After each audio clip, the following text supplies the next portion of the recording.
Today, our board president will give us the latest on the POA takeover of Village restaurants. We'll get a tour of the newly expanded kitchen at Kahiti, and our CEO, Chet Pillsbury, stopped by the studio to talk about his first full year as CEO. It's coming right now, so stay tuned.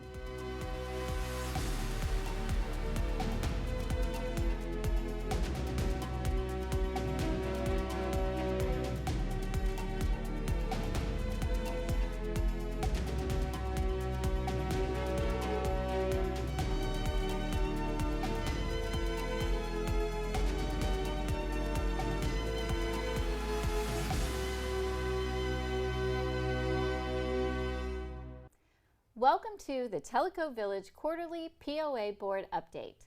I'm your host, Carla Johnson, and I'm here with Board President Marty Inkrott. And we're going to take a look at Village topics from the fourth quarter of this year. Welcome, Marty, and thank you for joining me again on Tellico Village Network. Thanks, Carla. Always a pleasure to be here. We've just completed the fourth quarter, and the Tenasi rebuild project remains top of mind. It's been the topic of several town hall meetings and board meetings, so please bring us up to speed. Where are we with that Tenasi project? So if you recall from our last shoot for the third quarter, we talked about the priorities for the new Tenasi. Primarily that we needed a larger kitchen, larger bar, larger dining area inside and out, and the board set a price target of $7 million. Well, since then, we've hired a contractor to do the preliminary estimates. RTC, which is the same contractor that we used for the Tellico rebuild. And they put out bids to their subcontractors and got back to us with that first view of that. The numbers were pretty staggering.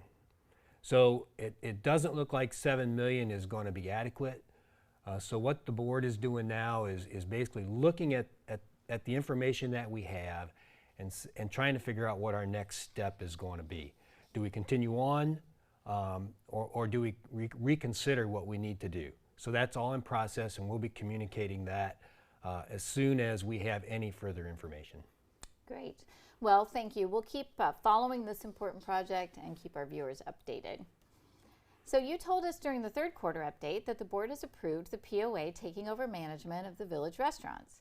This includes the future Tenasi Bar and Grill, the Blue Heron at the Yacht Club, Tellico Sports Bar and Grill, and the Kahiti Pub and Grill.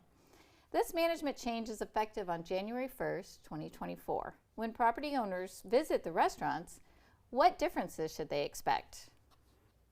I believe when you first walk in, you're not going to see a whole lot of difference. The focus of the Food Services Advisory Committee, which includes Skylar McClurkin,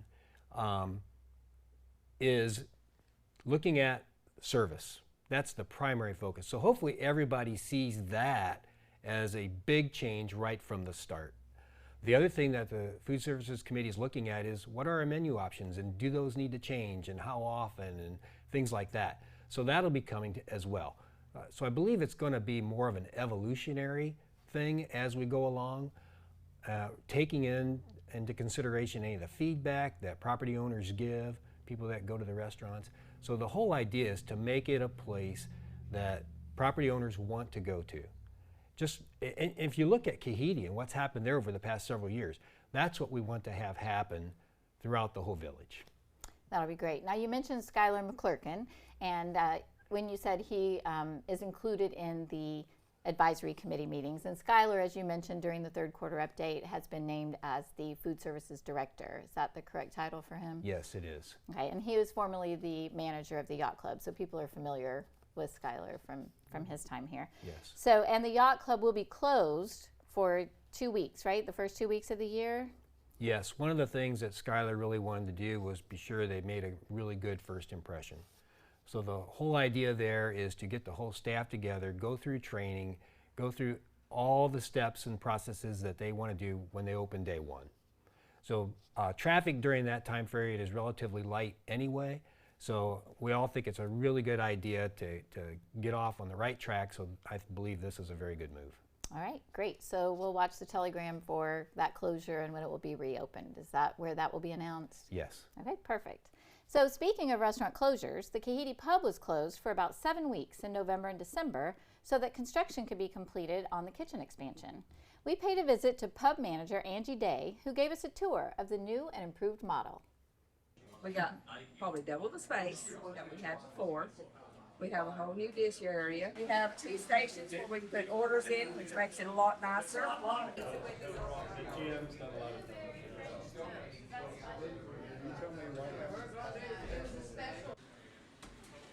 here, we can get the food out the window now and take it straight to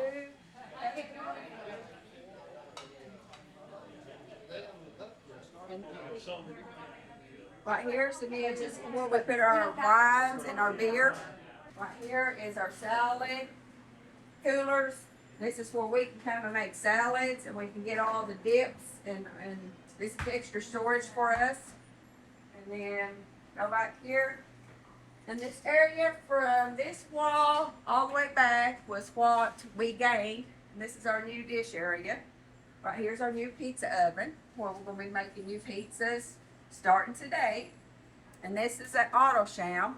And this is supposed to be able to like put a whole prime rib in and stick a thermometer in it. And it's supposed to keep it at that temperature the whole time that it's in this piece of equipment. And this is the cook area. So this is the compartment that's going to hold all the pizza toppings that we want to put on our pizzas. And then that's the sandwich table. And there we only had 1 fryer. Now we have 3. So that makes this a lot more efficient. Then we have a grill that we never had. And then our flat top. So it's just expanded a lot, gave us a lot more room. We're excited. As always, pub manager Angie Day was very accommodating and gave us a great tour of that. So we're looking forward to improved service and improved menu items out at Kahiti. So be sure and visit. And as usual, the board is considering decisions regarding a few hot topics. Let's look at just one of them, which was the subject of 3 town hall meetings, the possibility of a Tellico Village Water Authority. Like many of my fellow property owners, I had never heard of a water authority until it was being discussed here in the village. Will you please give us a little background on that and what it can mean for the future of this utility service and related finances? So the whole water authority idea was presented by Chet and him doing research in terms of what can we do to lessen the burden for property owners for costs of infrastructure investments that we need to make. So we found this thing called a water authority, and what it is, it's a water and wastewater treatment act. And so we need to go back to the Tennessee legislature to enable that for us as being a private community. And that's one of the things that he's pursuing. And that's why we need a 51% vote of property owners to say, okay, this is something that we will consider doing for our community. The one thing I think we all need to be clear on, though, is that just by doing that piece, by getting that private act passed, does not mean that we're going to do it. We still need to look at what is the business case behind this. What's the costs that we're going to incur? What are the advantages that we can get from being a water authority? You know, Chet's been saying all along, the advantages that, some of the big advantages that we can get is we can be eligible for potential grants that are out there. We certainly would be eligible for long-term loans, which we aren't today. If we borrow money today, it's typically at like a 5-year term, and the rates are pretty high. So what it helps to do is spread out the costs of these investments at the very least. So we'll continue to look at that and put the business case together, and we're kind of doing both of those things in tandem right now. Get the private act, hopefully get the private act passed, and then really be sure that it's the right thing to do for the village, and then pass that and enact it. You know, Chet was trying to do this so it would all be in place come July 1st of next year. If we make that, great. If we don't, that's fine too, because I think it's really important that everybody understands what the implications of this are, right? And how is it going to impact me as a property owner in terms of my monthly bill? How is this $31 million of investment that we keep talking about going to get paid for, right? Those things all need to be laid out. Everybody needs to understand that. Everybody, especially the board, needs to understand that and say, okay, is this the right thing to do? It appears on the surface that it is, but we just need to be sure before we pull the trigger on it. Well, we appreciate how thoroughly you're looking at that. And as we mentioned, it has been the subject of several town hall meetings, the latest of which was held on December 21st. And to view those town hall meetings, go to the Tellico Village Network YouTube channel under Live. If you're watching this video on the YouTube channel, a link to the latest town hall video is in the description. One of the positive aspects of property ownership for me is the overall excellent financial health of Tellico Village. This impacts all of us through continued high quality of living, as well as protecting and enhancing our property values. The current board deserves plenty of credit for maintaining this financial position through excellent planning, building reserves, and approving a thorough budget and 5-year spending plan. What can you tell us about the 2024 budget process and outcomes, and the current state of the financial health of the village, and especially what that means to us as property owners? I guess where I'd like to start is looking at end of year 2023 and where we stand. We have a $21 million cash balance. Of that, around $19 million is in reserves. Compare that to 4 years ago, we had less than $1 million in reserves. So the focus of this board and the focus of the POA staff over the last 4 years has been building up reserves, and I believe that we've done a really good job at that. Not just we, it's the whole property owner involvement in that. You know, you hear a lot of people say, well, gosh, you know, costs are going up, and our assessments are going up, and water rates are going up, and all of our user fees are going up.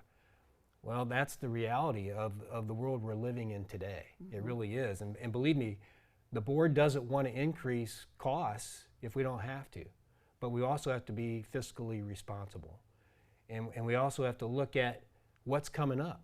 I mean, this whole reserve study and the study of what do we need to do with water and sewer. That's stuff that's come to light here within the last couple of years, and we have the option of either putting our head in the sand and just hope it goes away, or face it, which I believe we have been, and being responsible, communicating that to all the property owners and coming up with solutions in terms of how do we address it. So even though none of us like increased costs, we've got to figure it out because we are ultimately the ones responsible. We live in a private community. We own the water and sewer systems. We own the roads. We've got to figure out how to maintain that and keep this the quality place that people want to continue to come to, and that all of us as property owners want to stay in and live in. We have a great place. We're in really good financial shape. So we will figure out these challenges and continue on. Excellent. Well, thank you for that. I know that was no shortage of hard work that went into the budget for this year and every year, really. So, and I'm sorry, I didn't really get a chance to comment on the budget for 2024. I believe that the process that we went through this year has been the best since I've been on the board. Chet and his staff did a really good job of doing a zero-based budget, and what that means is looking at, you know, basically starting from scratch and say, what do we need to operate? And building it up from there, going through that whole budget then with the Finance Advisory Committee and with the board, and believe me, the Finance Advisory Committee and the board put a lot of challenges back to them, saying, okay, do we really need to do this? Do we need to do that? So we are really looking at our cost structure, and are there things that we can do to reduce our costs? So that's always being pushed out there, number one thing in the whole budget process. And then we did the public review meeting, and then the board approved the budget in our last board meeting in November. So, and that process starts when? About, well, I know for the department managers, it probably starts in the late summer, correct? Yeah, probably August timeframe is when the budget process actually starts. The results of the 2023 board election were announced in November, and we have 2 new board members who were seated during the December meeting to begin serving their 3-year terms. Tell us about them. Yeah, so we'd like to welcome Mike Braddock and Ed Grolman to the board. Both of those guys have been very active in the community. Mike on the Finance Advisory Committee. Ed, his latest thing that he's been involved in is with the Long Range Planning Advisory Committee. But he is a very active person as well as in Kahiti. I think everybody there knows him for all the stuff that he continues to do there. So yeah, so we're going to have really 2 good board members coming on board. And it's a good thing because we've got 2 really good board members retiring in Rick Blau and in Pat White. Those guys have seen a lot of change in this village over the past 6 years. They both put a lot of time in serving this community, and they're both to be commended for all that time and effort and passion that they put into seeing this community get better and better. And they both served 2 terms, so 6 years of service to the village. And yes. We very much appreciate that. And so I'd like to add my thanks to all of these, our 2 new board members as they embark on their journey, to Pat and Rick as they retire and rediscover some of their hobbies that took a back seat to board duties, and to the rest of you who continue to work toward making Tellico Village the best it can be. Thank you. Thanks, Carla. All right, well, thank you, Marty. We'll wrap up our conversation with you in just a bit, but now I do want to show our viewers a chat with Tellico Village CEO Chet Pillsbury. He stopped by the studio earlier today to share his perspective on his first full year as CEO. Take a listen. Welcome, Chet, and thank you so much for stopping by. It's my pleasure, as always. Well, you were our guest here shortly after arriving at our quiet, slow-paced village, and your first 16 months here has been just about everything except quiet and slow-paced. We promised our viewers we'd bring you back for an update, so let's do just that, starting with your 2023 goals as CEO. Thank you. Well, I have quite a few goals this year, but I want to focus on some of the ones that are the most important to me. One of them was a goal that I think has been really good, and that is town halls. The board had mentioned whether I felt comfortable doing that or not, and I said, not only do I feel comfortable, that's what I got to do. And so I think they've been fairly successful. And the interesting thing that has turned out of that is a lot of people don't necessarily always show up for the town halls. As an example, one I had maybe 60 people at, and 3 days later it had 900 views. So people are watching and they're at least listening, and I hope they understand and get that they have the opportunity to voice their opinions. That's the whole point of the town hall, is for them to hear it from me and then give me the feedback. Terrific. I know they have been well received based on both attendance, as you mentioned, and TV and streaming viewership. What other goals did you have this year that you're working toward? The other one that has been really key for me, and it's kind of all reaching, and that is to work on changing the culture of the village and of my staff, of how the community at large views Tellico Village, and having relationships with the mayors, having relationships with TRDA, having relationships with TVA. I even had the opportunity to meet with the tribal council of the Eastern Band of Cherokee. And so it opened up a lot of doors for the community and a lot of long-term advantages, because people want to work with us now as opposed to seeing us as the villain. Great. That's excellent, actually. What about any other goals that you wanted to talk about today?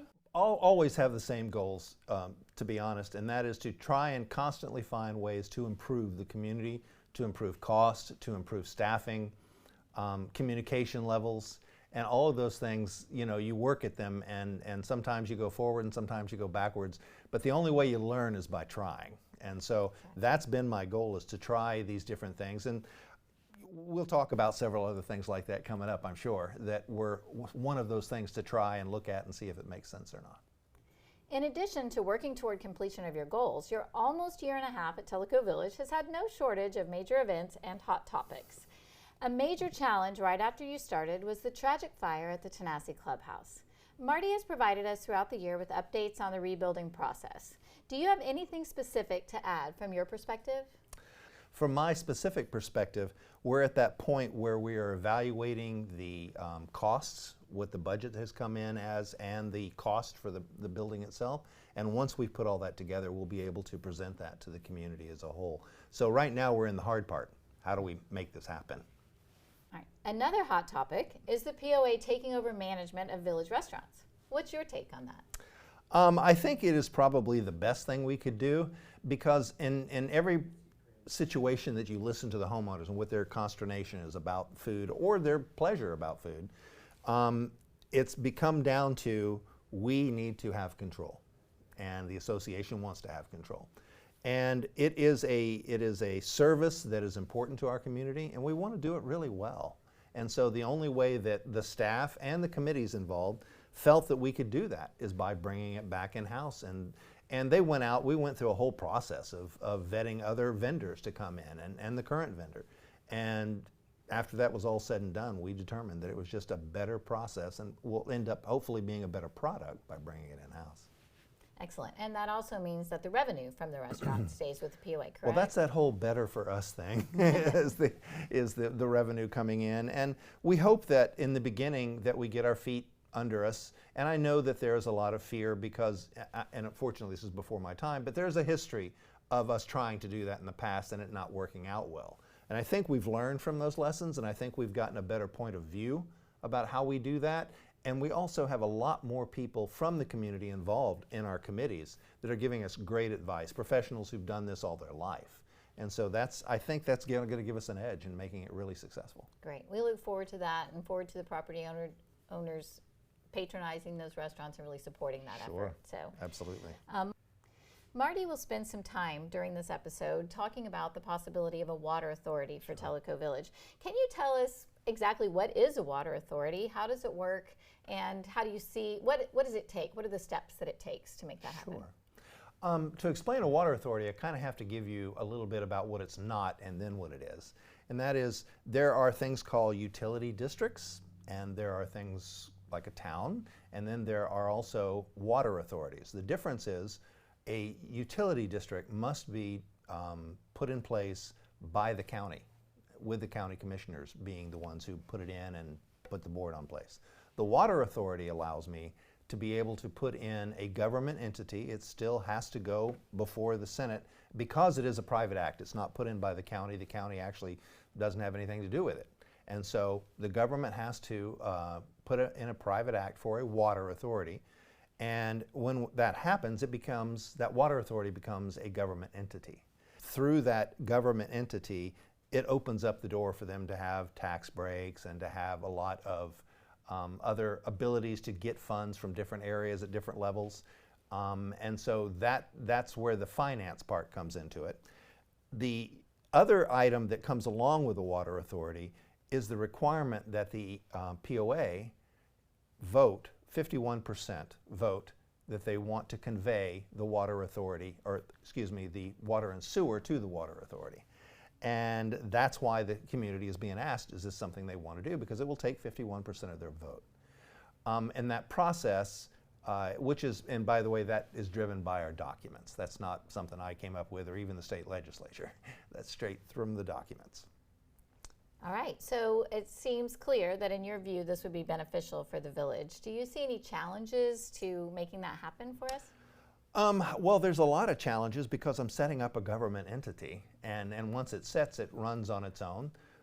The community will now have a separate government entity within it that they will be running, not myself. It won't be a POA facet. And the bottom line is I have to get 51% of the community to agree to it. And so there's just a whole level of challenges there. And there's financial issues on both sides. What are we conveying? How much is that worth? What's it going to cost the homeowners? Because as I've said several times, it's true. In the end, the homeowners will pay for it. What I'm trying to adjust is what they pay and how often and how much. Well, and also there are some benefits as far as being able to apply for grants for funding and those sorts of things, correct? That is correct. And that's what I meant by having additional funding and being tax-free, that we can go out and apply for those grants. Now, it is also true that grants and matching funds are not the simplest thing to get your hands on. So at the end of the day, the best thing the Water Authority is going to give us is the ability to get loans that we can put out over 30 years if we chose to at a very low interest rate. That can be viewed differently by different people, but that's one of the major advantages. All right, well, we'll be following this topic and we'll be bringing updates to our viewers as it goes along. Thank you. So there's also been a significant amount of trash talk around here. Trash pickup, that is. Sure. What's the latest on that? Well, actually, it seems that most everybody who's having their trash picked up is having it picked up consistently, and they're happy with that. Those who don't want to have trash picked up seem to be happy with that. And our contract lasts through April of next year. So we're just kind of waiting and seeing how that all plays out and what the homeowners truly want. It's to their advantage, and I don't really have an axe to grind on which way it goes, as long as it works for them. So next decision point will be April of 24. April. Perfect. Mid-year, yeah. Well, thank you very much for being here today. My pleasure. And we hope you'll join us again at Tellico Village Network to fill us in on your next sure-to-be eventful year as CEO. You bet. Thanks, Thank Chet. you. It definitely has been a busy 16 months for Chet, and we really appreciate him taking the time to stop by the studio, give us his perspective, and we look forward to future updates from him.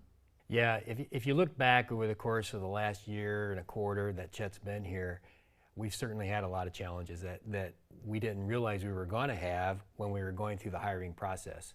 So Chet stepped up to the plate though, and I think that he's constantly looking for ways to improve things, ways to take costs out of the business, ways to find other sources of funding. So I believe that he's done a really good job for Tellico Village and will continue to do so in the future. And working with the board together, you guys are up to the challenge, so we appreciate that. And I must say, it's been such a pleasure working with you for 2 years now on the Tellico Village POA Board Quarterly Update. We remain in a pivotal time for the village, and I know it's a daunting task. Yes, it has.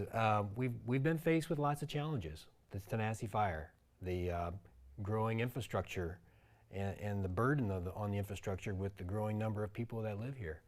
But we're up to those challenges, keep looking for options to address them and be as cost efficient as possible. And so the board will continue that process next year and well into the future. All right, moving forward positively. So as we bring this year to a close, I'd like to offer an end of the year toast to thank you and your fellow board members for a job well done in 2023 and to a truly wonderful year of progress in 2024. Cheers. Thanks, Carla. Cheers. And a quick reminder before we go. The Chota Recreation Center will be closed for the months of January and February for the installation of a new fire suppression system.